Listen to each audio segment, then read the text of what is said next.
bijak tumak ninati kalawan anda diakan tumak nina fi mahaliha ing dalam tempat arkan ruknan wahidan ing rukun kang sawiji. Ahaduha utawi salah sawijine arba'ata asyara niyatun ikunian wahia lan utawi iya niat al-qasdu ikuneja bil qalbi ing dalam hati li khobarin karena hadis innamal a'malu bin niyati pastine angin pastine utawi pirang-pirang amal bin niyati iku tetep kalawan niat. Fayajibu maka wajib fiha ing dalam niat qasdu fi'liha apa neja migawene niat apa neja migawene salat ay salati tegese salat. Seukuran membaca kalimat subhanallah dengan menjadikan tumanin itu salah satu rukun. Nah, dan yang pertama adalah niat. Dalam niat itu ada qasdul fi'li dan ada ta'yin yang baru saya baca. Itu saja kesimpulan. Itu bagaimana soal polemik di zaman sekarang, di mana ketika ada orang yang mempermasalahkan soal niat, yang ketika misalkan orang katakan kita warga Ahlus Sunnah wal Jamaah yang ketika sholat kita selalu membaca usolli dulu ya. Kira-kira bagaimana pandangan antum? Hal ini masalah khilafiyah ya. Jadi kenapa Ahlus Sunnah wal Jamaah mewajibkan bahwa rukun sholat itu niat sholat itu termasuk rukun? Karena diambil dari hadis Nabi inama a'malu binniyat yang ditafsirkan ayat tasihu al-a'malu binniyat.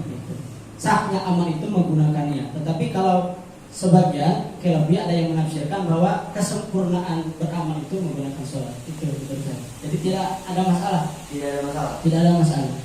Ya.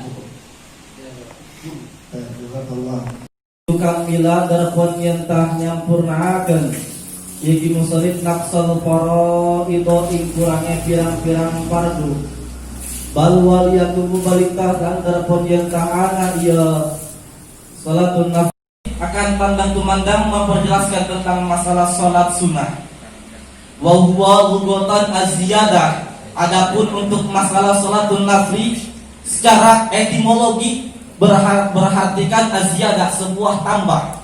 Jadi sah dikatakan setiap perkara yang sah dikatakan tambah, sah dikatakan salatun nafli.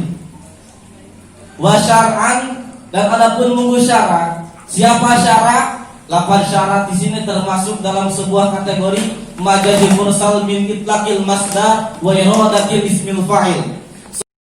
Zina merupakan dosa yang paling besar setelah pembunuhan, dan dikatakan bahwasannya zina itu hukuman yang didahulukan pada permulaan bab ini.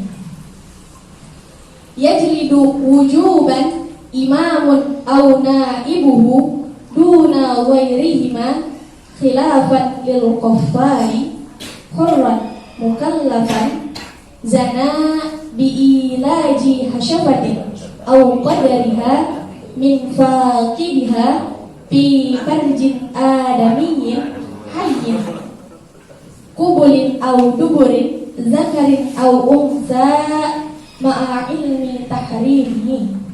Atau apa yang antum tadi pahami, silakan singkat padat.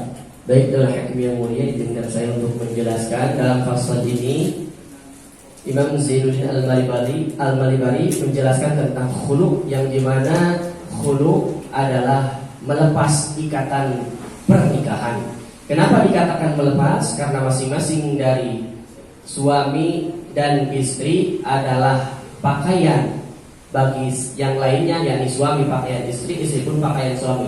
Jadi ketika dihulu, ketika mereka melakukan akad khulu, maka keduanya terlepas dari sifat suami dan juga kategori atau sifat istri. Sebagaimana yang telah diterangkan dalam ayat Al-Quran bahwa nisa'ukum harful lakum kan ini hunna libasun lakum wa antum libasun lahun. Dan adapun asal hukum daripada khulu adalah makruh. Terkadang disunahkan seperti tolak, dan juga hukum tolak ini bisa bertambah sunnah ketika memang dia sudah mensyaratkan terhadap suatu hal yang tidak boleh, tidak harus dilaksanakan untuk mentolak istrinya sebanyak 3 kali. Contoh tolak yang bersifat atau berhukum sunnah seperti apa?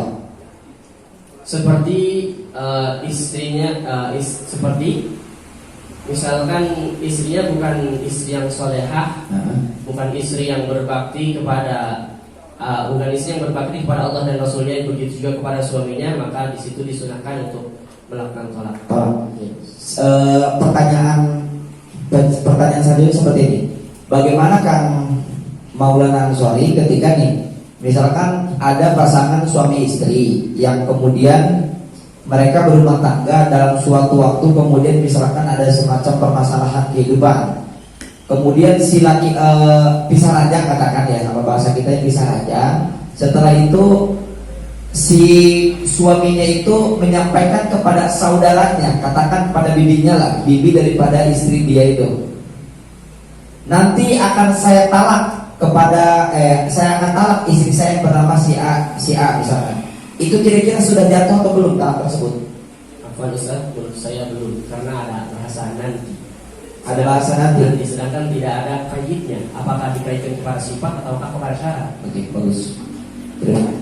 Assalamualaikum warahmatullahi wabarakatuh. Bismillah, alhamdulillah, bismillah, alhamdulillah di hari ini Minggu saya dapat berpartisipasi dalam acara kajian kitab kuning atau lomba baca kitab kuning di sekretariat PKS. Alhamdulillah saya dijadikan dewan juri. Itu subhanallah, masya Allah, ternyata potensi anak bangsa yang mengkaji kitab kuning itu cukup banyak dan cukup mumpuni.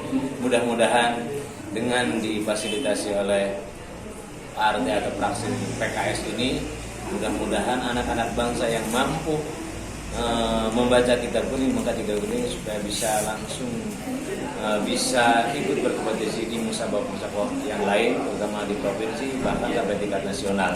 Untuk cari pintar itu emang udah cukup, udah mumpuni lewati kita. Tapi untuk cari manfaat, ini kita walaupun berbentuk teks, tapi ini karangan para ulama.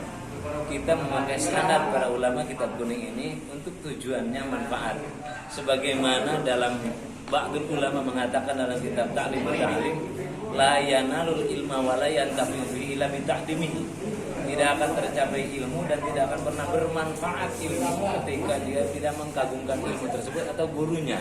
Maka kajian kitab kuning itu diharuskan, walaupun memang untuk memintarkan para generasi muda lewat teknologi juga bisa, tapi ini adalah tujuannya kita ngambil sana.